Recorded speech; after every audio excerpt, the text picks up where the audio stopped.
Biden plans to reform the Supreme Court at the same time as we're trying to figure out what the heck does Kamala Harris even stand for. In this video, I'm going to briefly touch on what's going on with Joe Biden's plan to reform the Supreme Court. What is Kamala Harris's stated campaign mission? What will she do as president, and how is that going to differ from Donald Trump? And does quote-unquote "Laughin' Kamala" hurt or benefit Kamala Harris? We're going to go through all three of these topics in this video. I do want to disclaim, though, it has been very difficult to try to understand what Kamala Harris's plans are, because if you actually Google Kamala Harris for president, you have to get through the Act Blue, which is the Democratic donation website, to donate to Kamala Harris. You get past news articles, then you get JoeBiden.com, Kamala Harris's Instagram, but you don't anywhere on the first page of Google actually get Kamala Harris for president. However, if you do go to KamalaHarris.com, you'll be greeted by this squeeze page, which only allows you to donate. If you do end up pressing close because you want to learn more about her policies, there's literally nothing on her president or her presidential campaign on her policies. There's take action, which would be like, hey, you want to volunteer with us? You want to host an event? You want to donate money? You want to buy t-shirts? You could do that. You want to donate? You could do that. But there's nothing on Kamala Harris's policy. Now, I can't necessarily bag on this because, quite frankly, if you can have a website like this with no plan or information and raise $200 million, which the Harris camp just did, maybe people don't care about policy. But I do. So I had to do a lot more digging, and let's just say it took quite a bit of time. This is a summary of all of it. First, let's start with the Supreme Court before we talk about Kamala Harris and what our intentions are. Biden plans to announce a reform proposal for the Supreme Court. Now, I'd like to be very clear about this. A proposal, which is expected to include things like term limits for justices, a code of ethics for justices, like, hey, maybe you shouldn't go on private jet rides with billionaires who potentially donate to causes that you're interested in and then might influence you. And also a proposal for limiting immunity for presidents, which basically tries to unwind some of the July 1st Supreme Court ruling that gives presidents immunity for all official acts and really just creates a debate around what is an official act versus not. This proposal is going to have a massive uphill battle. There's also the potential that Joe Biden might push for quote-unquote packing the Supreme Court, which basically would expand the number of people on the Supreme Court to dilute the right-leaning strength that the Supreme Court has right now, because obviously if you have more total justices, and let's say a lot of them are Democrats, then you dilute the existing Republicans, which currently have a majority. All of these proposals and ideas right now are going to face a very simple challenge. One, they have to get through Congress, and that's about it. See, to limit presidential immunity, you'd have to pass a constitutional amendment. That's going to take 2/3 of Congress. That's called a supermajority. All I have to say is, good luck. It ain't gonna happen. The second thing is, to actually get a proposal through Congress for some of these other items, like term limits for justices, you'd have to get through a Republican filibuster, so you'd need 60 votes in the Senate, which you don't have. Good luck with that. And you'd need Republicans to join on board, and they control the House of Representatives, so good luck with that.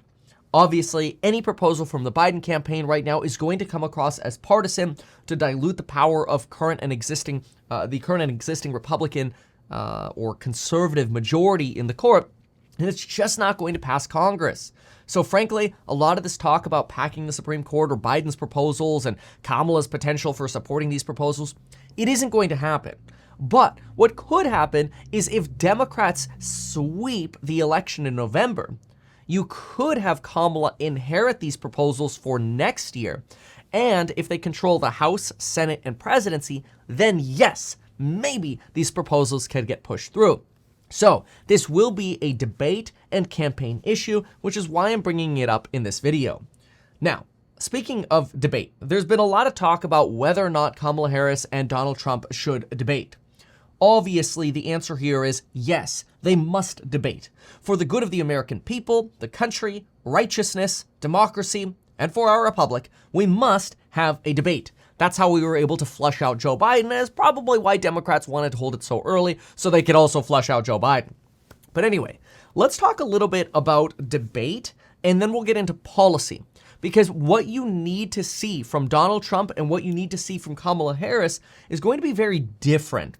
In other words, you don't want a Hillary Clinton moment from Kamala Harris, which was a moment where Hillary Clinton came across as very unlikable and unrelatable during debates. But you also don't want a 2020 version of Donald Trump where he's lashing out and doesn't appear presidential. Both of those things could hurt them in a debate. So we need to understand what is the best form of debate for both of them to win, and then what policy are they going to stand with, or should stand with, in my opinion. So Donald Trump, first of all, he's going to be up against debating a woman. Now, this is not to be sexist, it's just simply to say he's done this before against Hillary Clinton. Now, that was easier because Hillary Clinton came across as unlikable, but you kind of need a chiller Donald Trump, in my opinion, like you had with Donald Trump versus Biden. Donald Trump, in his view, and I understand there's a debate about what the facts are, who lied more, and whatever. That's not what this video is about. But in his point of view, he stuck to policy, and he really limited his lashing out against Biden. He actually came across as level-headed and put well together. That's why he absolutely crushed the debate 1 month ago, approximately today. Can't believe it's already been a month. That was good. He's going to have to maintain that sort of behavior in a debate against Kamala Harris because you don't want to come across as a bully. You don't want to come across as having the apocalyptic World War III, everything is going to hell, and, Kamala, you're a woman, so you suck attitude. You don't want that. Like, that would be very bad for Donald Trump. He should come across as professional. He should come across as level-headed. He should come across as calm. Even the way he was acting at the Bitcoin conference yesterday, too aggressive. Gotta dial it back. Too apocalyptic. Gotta dial it back. Focus on the record and what you plan to do. No wars under Trump, wars under George Bush, Obama, and Biden. That is a very strong feat. Focus on that for your historical precedent. Focus on how Joe Biden has now inherited your border policy of using an executive order to limit asylum seekers at the border, which the Biden administration initially said was illegal, then made a slight tune-up to it in terms of having a toggle on and off switch, which they think could go through courts in a better way than Donald Trump's usage of this executive order was able to. And Trump should use this as evidence to show that, hey, his policies were good. Of course, you could also argue inflation. We all know that both Biden and Trump are responsible for the inflation that we have. But unfortunately for Biden and the Kamala administration, if there is one, inflation is going to be a problem they have to deal with. Trump here should instead just focus on those items of the past he did well. Tax cuts, border, no wars. And then focus on going forward. Hey, tax cuts, border, no wars. It's actually very simple messaging. If Donald Trump gets too off kilter and starts lashing out too much, it's going to look bad. Now, Kamala Harris debating Donald Trump as a prosecutor or former prosecutor, she has to prove that she could stand up to a powerful and strong person or personality like Donald Trump's so she could show us what she would be like under the pressure of a Vladimir Putin or Xi Jinping from China. However, it must be done respectfully and tactfully. Remember, Hillary Clinton came across as wretched, vile, and unrelatable. And some people say that women just have that disadvantage in a debate. That for some reason, I'm not saying this, other people say this, that for some reason when women debate, they just come across as more unrelatable and vile. So she has to get through that if that's true. That's a risk for Harris. Both of them will lose here if they come across as too aggressive. They both have to be professional. And that's going to be tough for both sides to maintain because Kamala Harris doesn't want to come across as professional and weak, and Trump doesn't want to come across as a professional bully. Now, Harris probably needs to be more aggressive than Trump here. Trump just needs to restrain himself. But I expect Kamala Harris is going to push his buttons to get him to lash out. So, this is going to make the debate really interesting to watch. Kamala needs to prove herself, and Trump needs to avoid lashing out. Very simple here. So, now, let's talk policy. I personally think, and I want to be clear about this, we must have a debate. We expect there to be a debate in September. Of course, we'll be covering it. Maybe there'll be a second debate, maybe not. But let's focus right now on policy and the record. Kamala Harris is expected to inherit Joe Biden's border policy. We fully detailed this back on June 6th over on ehack.com or even on the YouTube channel here, Meet Kevin. Please consider subscribing, by the way. We're almost at 2 million subscribers. We're less than 4,000 subscribers away. It would mean the world to us if we could finally break into 2 mil. Thank you so much for watching and supporting this free content, by the way. But anyway, the policy inherited the Biden policy inherited the Trump policy. We already talked about that, so I'm not going to reiterate that. But we expect that Kamala Harris is going to go into the debate and say, look, we've reduced border crossings by 40% via this policy. All Trump needs to do to flip on this is say, that's my policy, and then he would win. Like, that was an easy argument to win. Now, we'll see, because so far, Trump has not brought that up yet. The Biden administration did argue in 2021 that Kamala Harris was the quote-unquote border czar. Today, Democrats want to distance themselves from this because public opinion suggests the border situation has been worse over the last few years than ever before. You could verify this public opinion simply by looking at Gallup polls. Gallup polls indicates a 13 percentage point increase in those wanting to expand the border wall, a 10 percentage point increase in those wanting to deport all illegal immigrants who are here illegally, and an 11 percentage point decrease in Americans wanting immigrants here illegally to have a path to citizenship. And this is comparing today to 2019. Now, there is a lot of debate right now about whether or not Kamala Harris is a border czar or not. Axios quoted her as being Biden's border czar in 2021, and then possibly a different author, give them the benefit of the doubt here, or they're just trying to rewrite history. Now they're saying she never had the title border czar. Axios, y'all literally gave it to her. You all literally labeled her as that. But anyway, okay, so now she's not. Who cares? None of this freaking matters. What will come up are, gaffes that have had occurred in the past for the Harris administration, such as urging migrants, quote, do not come.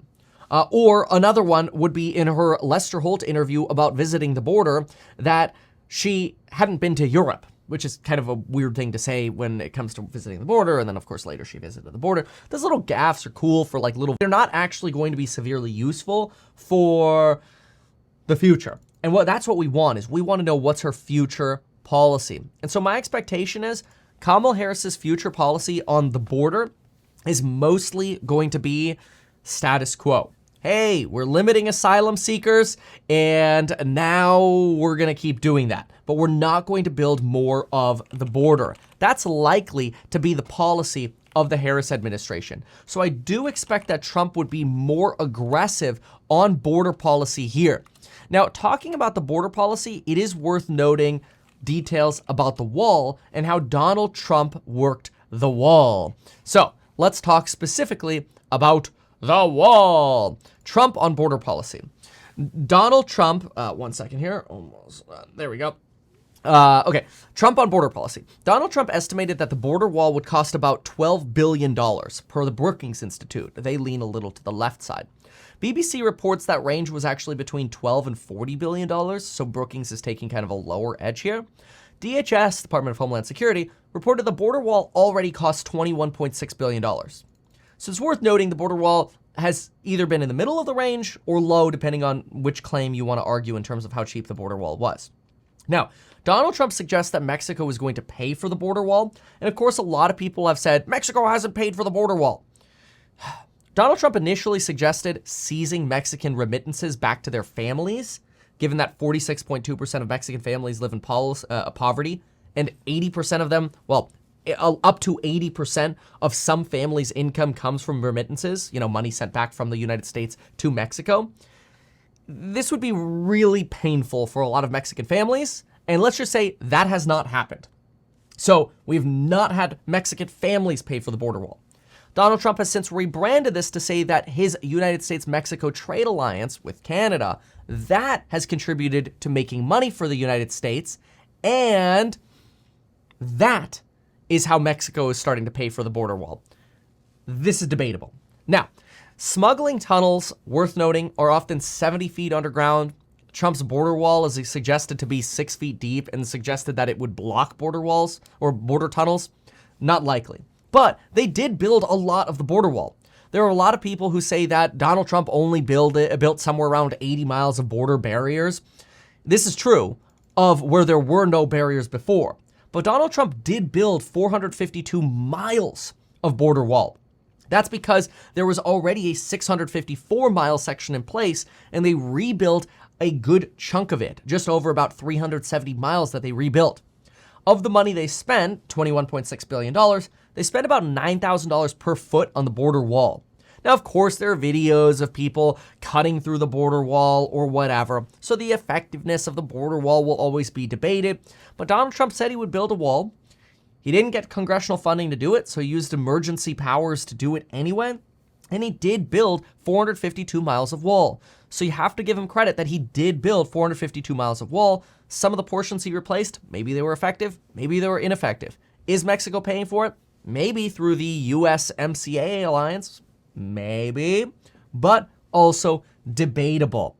Now, the USMCA, which is a benefit for Trump, has been found by the left, the Brookings Institute, to have expanded trade, resulted in had good results basically for workers, enabled an electric vehicle transition, semiconductor supply chains, access to minerals, helped the North American Alliance compete against China.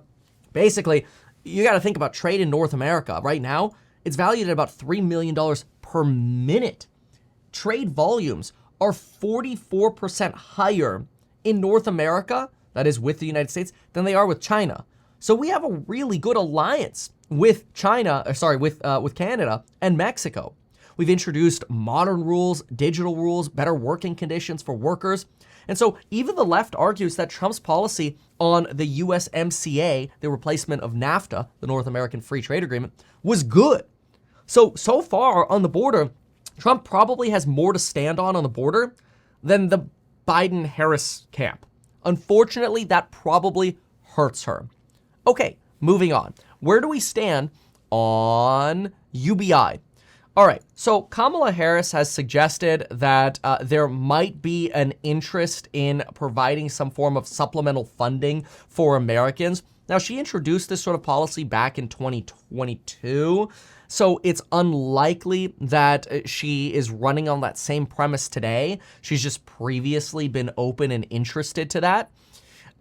So whether or not she's interested in it today, we're not sure. The odds are she probably would not be interested in UBI today. It doesn't seem like a campaign promise. It doesn't seem necessary at this point. But it is worth noting that the National Bureau of Economic Research did study giving $1,000 per month to people as a form of universal basic income. And what they found was kind of shocking. They actually found that transfers decreased households' total income. In other words, putting a dollar on this, every dollar a household got in the form of universal basic income reduced their total household income by 21 cents. It also increased their unemployment by 1.1 months, and it did not change the quality of the employment they eventually got or their happiness. So in other words, it was found by the National Bureau of Economic Research that universal basic income hurt recipients rather than benefited them. That's interesting. Kamala Harris had previously supported this. Not sure if she does today.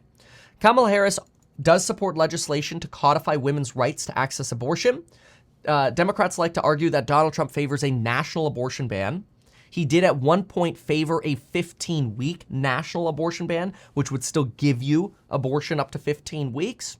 However, today, he's basically stepped back from this and said, let the states decide state by state. So presently, it does not look like Donald Trump favors any kind of national abortion ban, despite the fact that Democrats do continue to say he does. Kamala Harris on climate change, she obviously supports tax credits for electric vehicles. Elon Musk has argued that all tax credits should be removed and this would hurt other electric vehicle makers more than it would Tesla. I'm not really sure about that. Right now, a lot of Tesla's bottom line is coming from tax credits, so they're really being propped up by tax credits, $800 million in just the last quarter.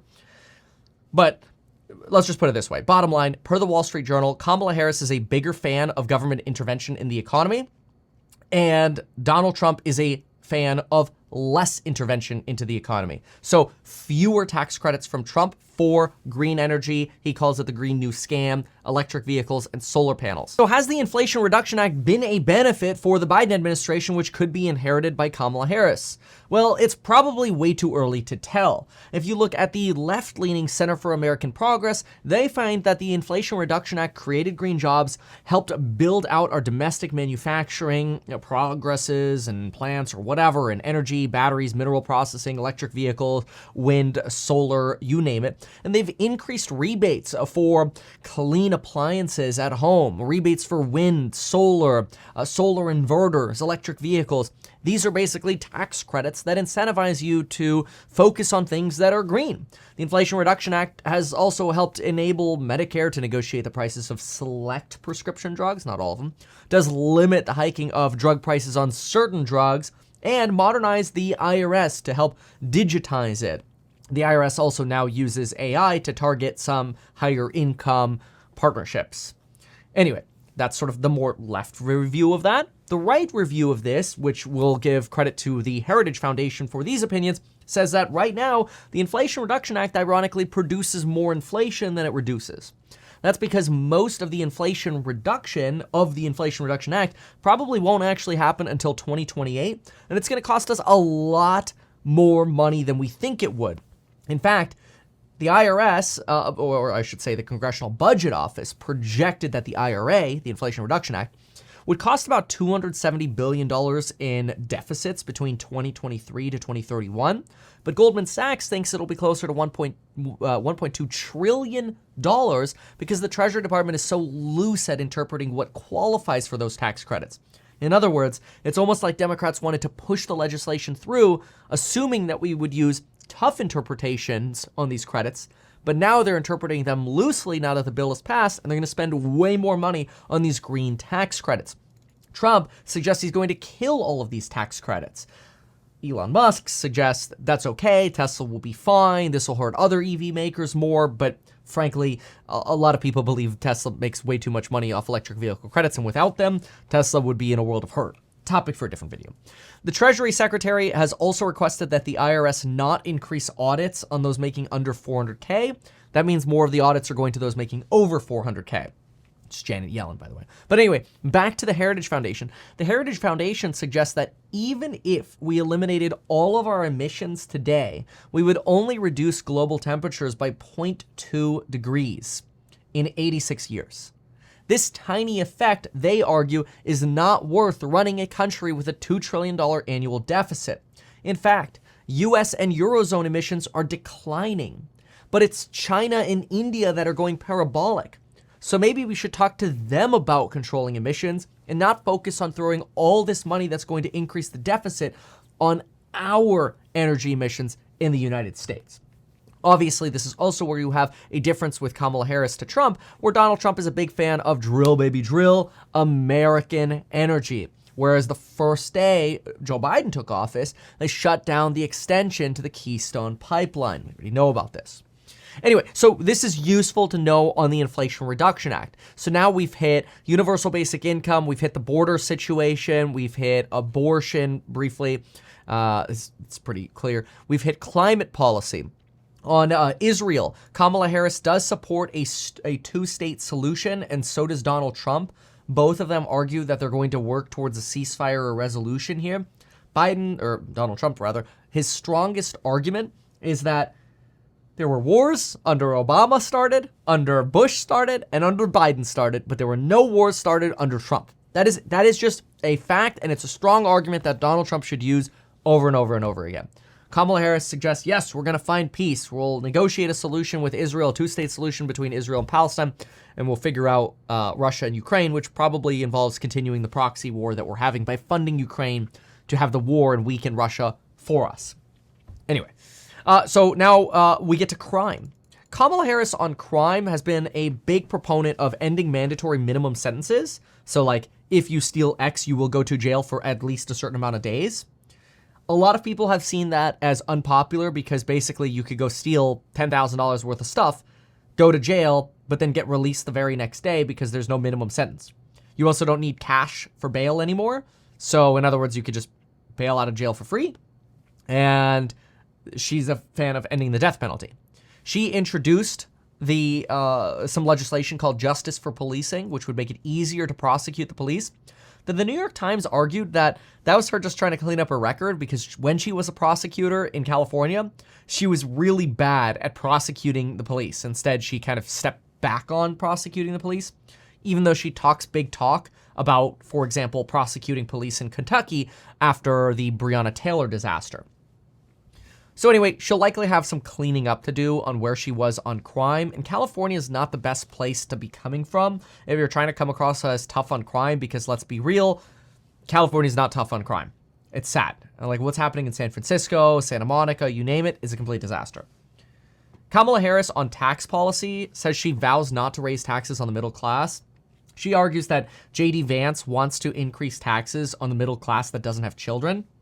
It's not actually what J.D. Vance said. J.D. Vance said that he wants more tax credits for people who have more children. That's basically a greater child tax credit. It's the same thing that Ivanka did. Ivanka Trump passed an increasing of the child tax credit from $1,000 to $2,000 when she worked for the White House. She no longer does. She's burned out of politics, probably won't ever go back into politics. She gets really emotional when she talks about politics. She's not part of the next administration. But the principle of more tax credits for people with middle-class people is something that Donald Trump is going to push, and he can refer to the Tax Cuts and Jobs Act of 2017, a lot of it which expires this year, and say, hey, we'll bring it back again. We'll do it again. That's what he does. That's why he's also now saying no tax on tips. Donald Trump is a fan of taking the current corporate tax rate from 21% to 15%. Kamala Harris, when she ran for president, wanted to move it all the way up to 35%, and Biden wanted to go to 28%. So Biden was actually seen as more moderate than Kamala on this. When it comes to sort of corporations like Facebook and Meta and otherwise, a lot of corporations, big corporations in Silicon Valley, seem to be very supportive of Kamala Harris, mostly because they're from Silicon Valley, which is roughly where she's from as well. And a lot of folks see Kamala Harris as ironically more interested in authorizing or allowing corporate mergers than the current head of the Federal Trade Commission would allow or does allow. Excuse me. The current head, Mrs. Khan, is not very pro mergers and acquisitions. In fact, she's been very aggressive at stopping the consolidation of big tech. J.D. Vance, and this is where it gets like kind of ironic and kind of weird, J.D. Vance is actually more of a fan than Khan at the FTC than Kamala Harris is. And this is just where I'm like, oh my God, this is really confusing. Now, the good news is for people who don't like Khan, J.D. Vance isn't running for president. This is Trump versus Harris. But this is something that is really interesting. So a lot of people see a lot of donations potentially coming from the likes of Facebook and Amazon or Apple or Google or whatever that are potentially going towards Kamala Harris because they see her more friendly as big tech consolidants or whatever than somebody like J.D. Vance. But again, Vance isn't running for office. Running for the office of president, obviously running for VP. But anyway, most people vote for top of ticket. So that's really interesting. Okay, so obviously, if you're voting for Trump, you're generally voting for smaller and less government intervention. And Kamala Harris, you're voting for more government intervention. Kamala Harris, we already talked about her website, a little bit of background on her. Born to an Indian mother and Jamaican father, she was born in the United States. So citizen by birth. They met at Berkeley. The parents met at Berkeley during a social protest movement of the 1960s. She also ran a launch video called Freedom, which featured the song Freedom from Beyonce. And she argued that we deserve the freedom to afford healthcare, have no child in poverty, that no one is above the law, women have choice, freedom to be safe from gun violence, and some other topics. But those were some of the big ones. Which is also interesting because in her video, she says, quote, "When we fight, we win." Donald Trump got a lot of heat for using the word fight on J6. Remember when he said, we're going to fight like hell? And so fight is a very common word in politics, and it means fighting for what you believe in, fighting for what's right. In Donald Trump's case on J6, people use that to say, well, you suggested a mob should go over and physically fight like hell. Obviously, he says, no, I said peacefully protest. But in her campaign launch video, she also uses the word fight. So this word fight has gotten really blurry. Anyway, interesting. So Kamala Harris, I think we've already made it clear, she pushes for a two-state solution, for Israel, but she's a big fan of ironclad support for Israel. Trump tax policy, we talked about more child tax credits, and campaign notes right now in terms of polling show that Kamala Harris is within 1.5% to 2% based on polls, but based on the betting markets, I don't know if people just haven't moved their bets yet, Trump still has a 5 to 10 percentage point lead depending on when you refresh the page. So that's kind of interesting. Now, the last thing to touch on is this whole problem potentially or benefit of Kamala Harris's quote unquote cackle, her laugh. And so Donald Trump is trying to call her Laughing Kamala. He's had better nicknames, but anyway. The Economist says that in order for Kamala Harris to win, she needs to make this election a referendum on Trump, and she needs to provide hope for a new vision. She does carry the burden of Biden's record on inflation, immigration, and potentially on crime, so she's going to have to distance herself from this. She'll have to talk up the rule of law, which is going to be tough coming from California. And the fact that she has a rushed campaign will make this harder for her. So she has some challenges here. But The Economist says that Donald Trump's negativity could be a good thing for Kamala Harris. That people are tired of negativity and that they want hope and happiness. And they think that her using humor and hope could actually be a benefit to her winning. The New York Times then had a piece on Kamala Harris's laugh, and they thought that ironically, or maybe unironically, her laugh would not be a sign of weakness. I guess it would be ironically. Would not be a sign of weakness, but rather her laugh could be a sign of strength, that it could be a tool to help humanize her message and help win debates and potentially give her strength if Donald Trump comes across as a loose cannon bully. This sort of aligns with The Economist suggests. Happiness and hope is on the ballot versus negativity.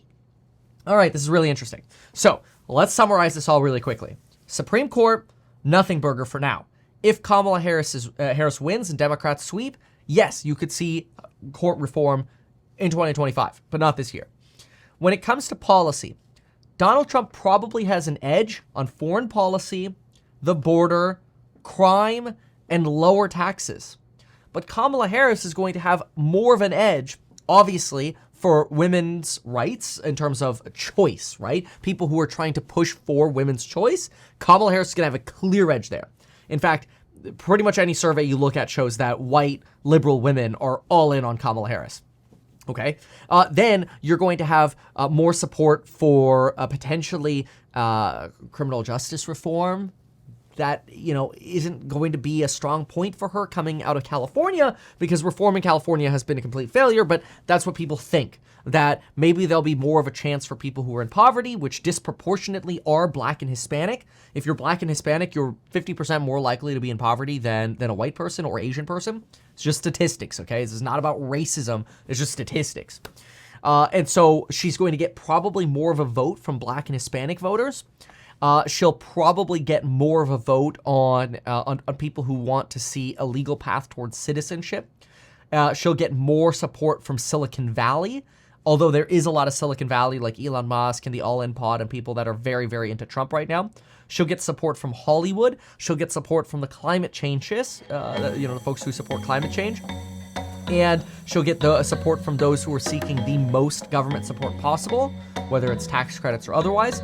Whereas Trump will probably not get support from those aspects.